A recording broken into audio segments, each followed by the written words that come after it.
Hey everybody, it's Angelo Caruso. I hope that you and your family are healthy and doing as well as can be expected under the circumstances.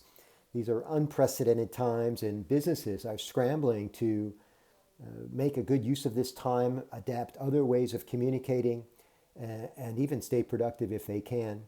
This has caused a lot of physical meetings to be either canceled or postponed.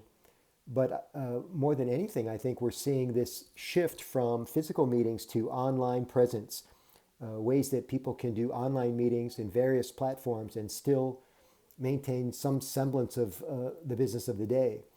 So there are a number of early questions that need to be asked, because if you don't ask these questions and think through this, things aren't going to go as well as you would like them to go. Think about the number of things that can go wrong if you don't plan an online meeting carefully.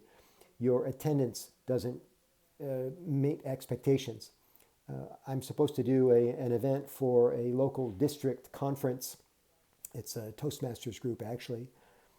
In mid-April, they're expecting 145 people to come, and they've asked me now to consider doing an online program.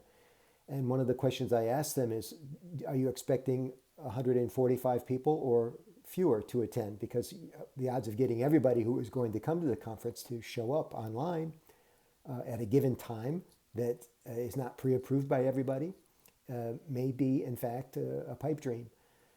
And by the way, if it's an online program, couldn't you use it as a way to get to people who are not yet in Toastmasters? Couldn't you get them to attend the session? Could you double your attendance for the keynote speaker by doing the meeting online in a webinar format? Should it be recorded in advance, or should it be live? What's going to draw better for you? These are interesting questions. And also the quality of the program.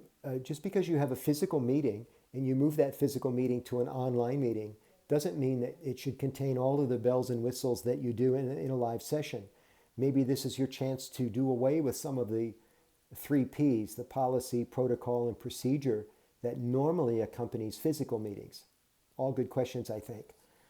Some other questions that you want to ask as you get ready to do online meetings, rather than rush into them, is to zero in on a format. Should it be a LinkedIn live session like this, where you tag people in the post so that they're invited to see it? It could also be a Facebook live session. It could be a Skype call or a GoToMeeting or a Zoom meeting. Personally, I feel Zoom is the easiest of all platforms for people to figure out. And that's especially important if you've never done online meetings before, or if you're not, particularly well set up for them. I would default to Zoom and get going on that platform. Another question is, would you host as the meeting planner, or would you ask someone else to host, either a facilitator or even your keynote speaker, right? This is one of the problems this other group had. I'm not sure they're able to host the session that they're asking for, which means I would be hosting it. I would be setting up the link and then sharing the link with them, and then they would push it out to their list. So it's a clever way of thinking about how to get this to happen. And it's going to call for all of us to work together. Another question is, since most meetings have a lot of moving parts, a lot of those moving parts aren't going to translate to the online format.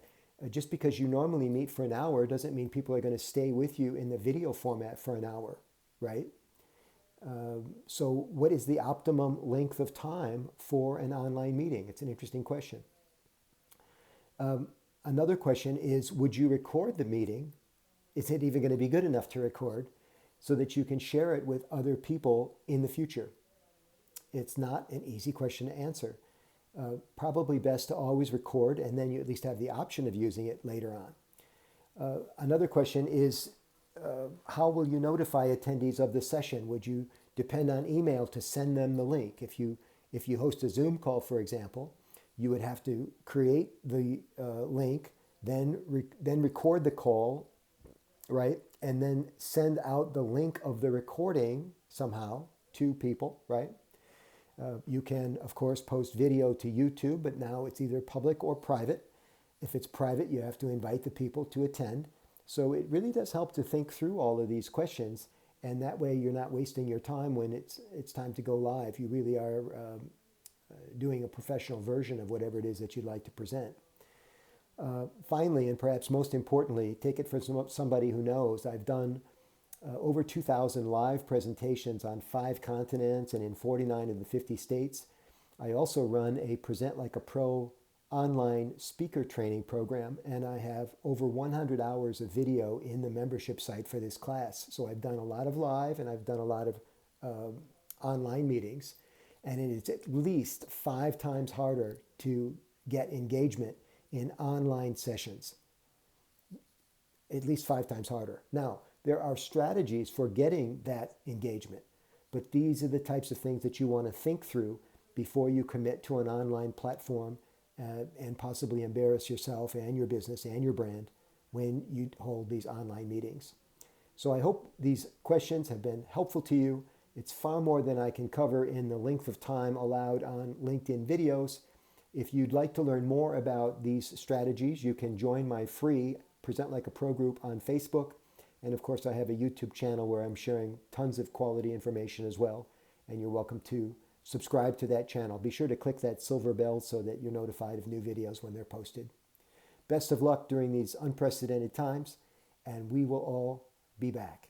Absolutely, absolutely. See you soon.